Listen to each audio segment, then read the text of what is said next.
Welcome back, Rankers.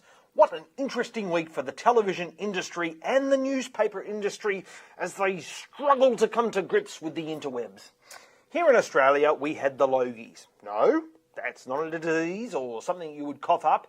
It's actually the television industry's night of nights. Happened last Sunday night. It's a big awards night.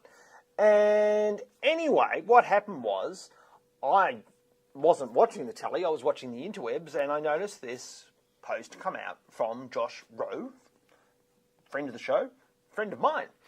And he said, oh, look, here's the winner of the gold logie. The gold logie is like the penultimate, it's like the logie.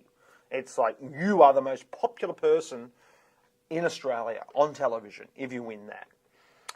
And anyway, the Herald Sun, which is a newspaper in this town in Melbourne, had apparently leaked the winner half an hour before the television program had actually announced it. Because of the way that these things work, the organiser of the event would send out embargoed press releases, which says, you're not allowed to tell anybody about this until, it's announced on the telly. And they've got to sign non-disclosure agreements and all sorts of things. So I went to have a look at the photo, and sure enough, there it is. There's the cache version of the page. And here's the URL, but I couldn't see the whole URL. It was truncated. And then I went and had a look at, after that, a story filed by, actually, an old friend of mine who I went to school with, and we treaded the boards together, David Knox. Pretty sure he still owes me money. I'm kidding, David. You don't. I don't think so. Anyway, he wrote a really good story on it as well. And then that pointed me to the Mumbrella story on the issue. And what I found curious about the Mumbrella story was the quotes that they had up about there from the Herald Sun. Now, let me just read this to you. The error occurred during live testing of Herald Sun's new iPad application, which is due for release in the coming weeks. Okay. An iPad app? Really?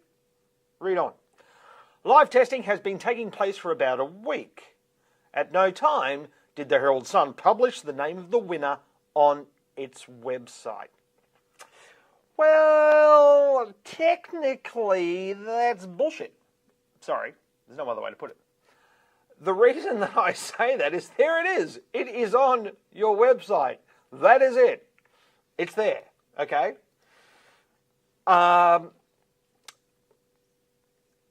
iPad app or in Twitter. Okay, no one's saying you did in Twitter, really.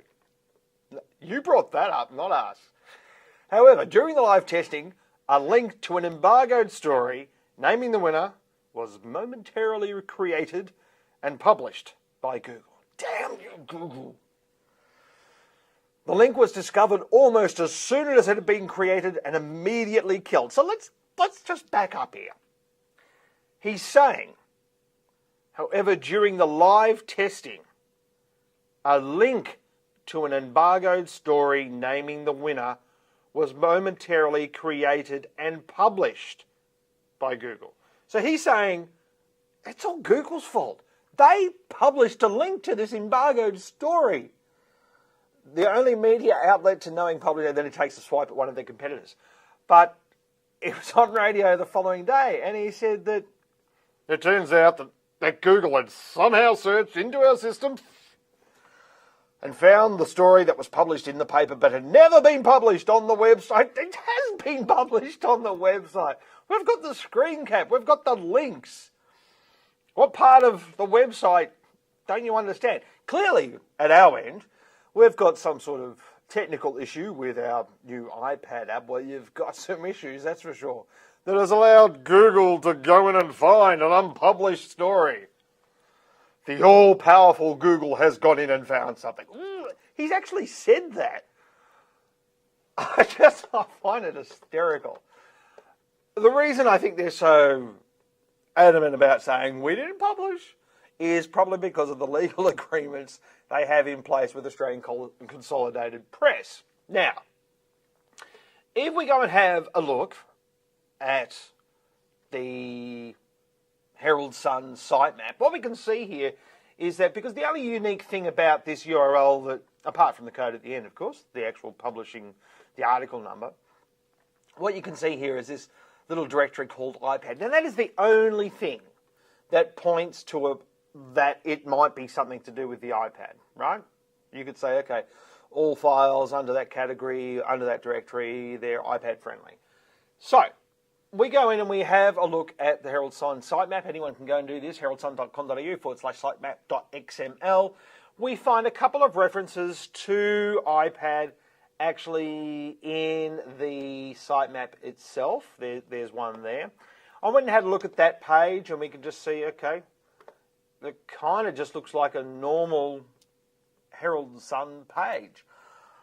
Then you can go and have a look at, say, their, I don't know, robots.txt maybe. Could be a good idea to have a look at that because, you see, if you don't want Google publishing your content, which it doesn't do anyway, it purely indexes it, keeps a reference of it in its database, keeps a snapshot of it, and then sends people your way. Now, if you don't want that, you don't have to. There's a thing called the robots.txt file, and if we go and have a look at the Herald Sun, well, they're not blocking anything in that directory, an iPad directory. And in fact, if you go and do a search, say, site, heraldsun.com.au, and then space, in URL, :/iPad, closing /iPad, /iPad, /.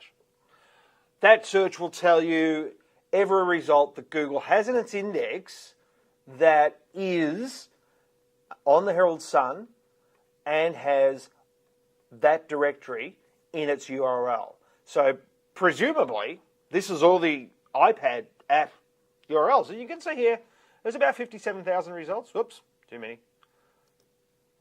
Yeah, about 57,000 results.